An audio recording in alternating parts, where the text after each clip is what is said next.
ஒரு செய்தி விளம்பரத்துறை அமைச்சர் என்ற முறையில் இந்த மாமன்றத்தில் மதிப்பிற்குரிய எதிர்க்கட்சி தலைவர் அவர்கள் சொன்ன சில செய்திகளுக்கு சில வரி விளக்கங்களை உங்கள் மூலமாக வழங்க விரும்புகிறேன்.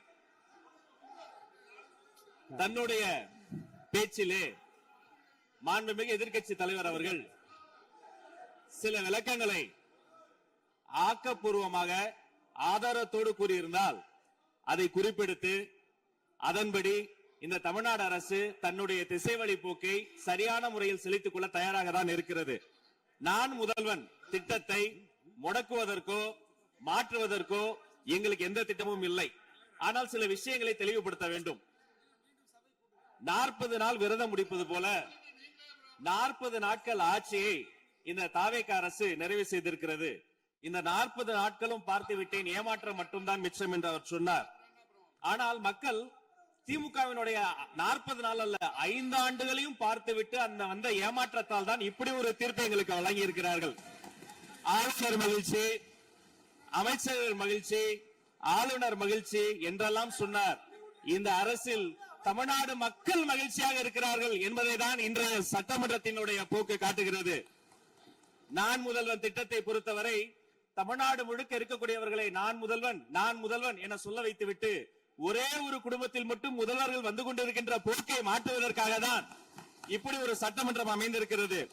தமிழ்நாடு வரலாற்றில் முதல் முறை முதலமைச்சர் மட்டுமல்ல, மாண்புமிகு சி ஜோசப் விஜய் அவர்கள் முதல் முறையிலேயே முதலமைச்சராக இருக்கிறார். அவருக்கு பிறந்த நாள் வாழ்த்துக்களையும் சொல்லிக் கொண்டு, நிதி ஆயோக் கூட்டத்தில் மாண்புமிகு முதல்வர் சொன்னதெல்லாம் 40 நாட்கள் நீங்கள் செய்திருக்க முடியாது, அது திமுக தான் காரணம் என்று சொன்னார்கள். நானும் அதை தான் சொல்கிறேன்.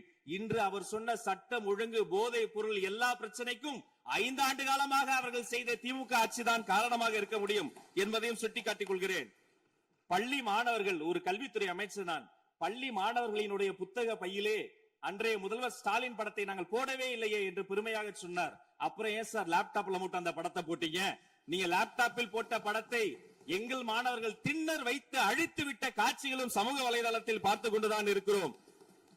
ஒரு வரியில் சொல்லுகிறேன், கோயில் பிரச்சனையை முத்தமிழறிஞர் டாக்டர் கலைஞரினுடைய வசனத்தையே சொல்கிறேன். நாங்கள் கோயில் கூடாது என்று சொல்லவில்லை, கோயில் கொடியவர்களின் கூடாரமாக மாறிவிடக் கூடாது என்றுதான் சொல்லுகிறோம். தூய்மை தொழிலாளர்களை இன்றே பார்த்து விட்டதாக முன்னாள் முதல்வர் பார்த்து விட்டதாக சொல்கிறார்கள். எங்கள் கேள்வியே அதுதான். 10 நாட்கள் ஒரு வாய் சாப்பிடாமல் உண்ணாநோம்பு இருந்த போது நானும் எனது சகோதரர்கள் அண்ணன் ஆனந்தும் மாதவம் போய் பார்த்தோமே. இன்று தூய்மை தேவதைகளை பார்க்கிற திரு ஸ்டாலின் அவர்கள் அன்னைக்கு ஏன் சார் பார்க்கல? ரிப்பன் மாளிகைக்கு அட்ரஸ் தெரியலையா?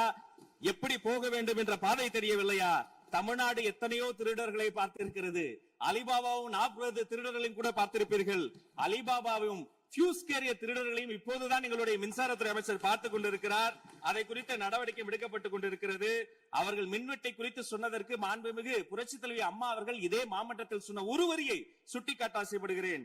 இந்த மாமன்றத்திலே தமிழ்நாட்டிற்கு மின்சார தடையை அறிமுகம் செய்த திமுக எதற்கு மின்சார தடையை பற்றி பேசுகிறது என்று அவர் கேட்டார். கலைஞர் வண்ண தொலைக்காட்சி கொடுத்தார்கள், அந்த நாட்களை பார்க்க முடியாது. கலைஞர் வண்ண தொலைக்காட்சி கரண்ட் இல்லாம கருப்பு வெள்ளையா பிளாக் அண்ட் ஒயிட்டாவே போன அந்த காலங்களை எல்லாம் மறந்துவிட்டு ஆதாரம் இல்லாமல் உண்மைக்கு புறமான செய்திகளை மாமன்றத்தில் அவர்கள் சொல்வதை இதோடு நிறுத்திக் கொள்ள வேண்டும். நேரலையை குறித்து கேட்டார்கள். எனக்கு ஆச்சரியமாக இருக்கிறது. 3 ஆண்டு காலமாக ஒரு தொழில்நுட்ப கோளாறாக அன்றைய சபாநாயகர் நேரலையை இருட்டடிப்பு செய்து விட்டார். ஆனால் இன்று மாண்புமிகு சபாநாயகர் நேரலையை கொடுத்துக் கொண்டிருக்கிறார். அவருக்கு எங்கள் சார்பாகவும் நன்றியை கூறிக்கொண்டு, விவசாயிகளை குறித்து இந்த மாமன்றத்தில் ஒன்று சொல்கிறேன். தமிழ்நாடு வரலாற்றிலேயே விவசாயிகளினுடைய சங்கத்தின் தலைவர்கள் மீது குண்டாஸ் போட்ட ஒரு சர்க்கார் திமுக சர்க்கார். ஆனால் அவர்கள் கண்ணீரை போக்க நாங்கள் போராடி கொண்டிருக்கிறோம். அரசு பள்ளிகளில் எந்த கட்சிக்காரர்களும், அது தாவேகாரர்களாக இருந்தாலும் சரி, பள்ளி மாணவர்களை தொந்தரவு செய்யாதீர்கள் என்று சொன்னதோடு மட்டுமல்ல, பெருமையோடு சொல்கிறேன், எங்கள் கட்சியினுடைய ஒன்றிய செயலாளர் அரசு பள்ளியில் சென்று ரீல்ஸ் எடுத்ததற்காக நேற்றைய தினம் கட்சியை விட்டு நீக்கியிருக்கிறார் என்னுடைய பொதுச் செயலாளர். சட்டம் ஒழுங்கு பிரச்சனையை பற்றி பேசுகிறவர்களுக்கு அண்ணா பல்கலைக்கழகம் நினைவுக்கு வரவில்லையா? அண்ணா நகரில் பெத்த பிள்ளைக்கு கொடுமை நடந்ததற்கு கம்ப்ளைண்ட் கொடுக்க வந்த அப்பா அம்மா மீதை அடித்து துன்புறுத்தியது நினைவுக்கு வரவில்லையா? யார் அந்த மேலிடம் என்று கேட்பவர்களுக்கு யார் அந்த சார் என்பது நினைவுக்கு வரவில்லையா என்பதை உங்கள் மூலமாக நான் கேட்டுக்கொள்கிறேன்.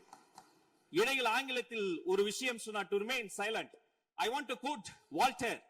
I may not agree with what you are saying, but I am ready to give my life to defend your right to say it.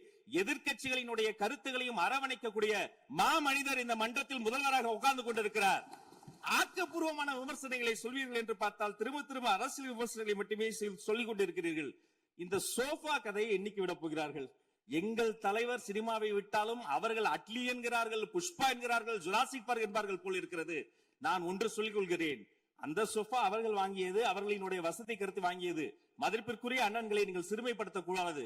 ஆனால் ஒன்று உறுதி, எந்த காரணம் கொண்டும் பார்க்க வருகிற கூட்டணி தலைவர்களுக்கு மட்டும் பிளாஸ்டிக் சேர் போட்டதை போல சிறுமைப்படுத்தக்கூடிய கட்சி தமிழக வெற்றி கழகம் இல்லை என்பதை இந்த நேரத்தில் நான் தெரிவித்துக் கொள்கிறேன்.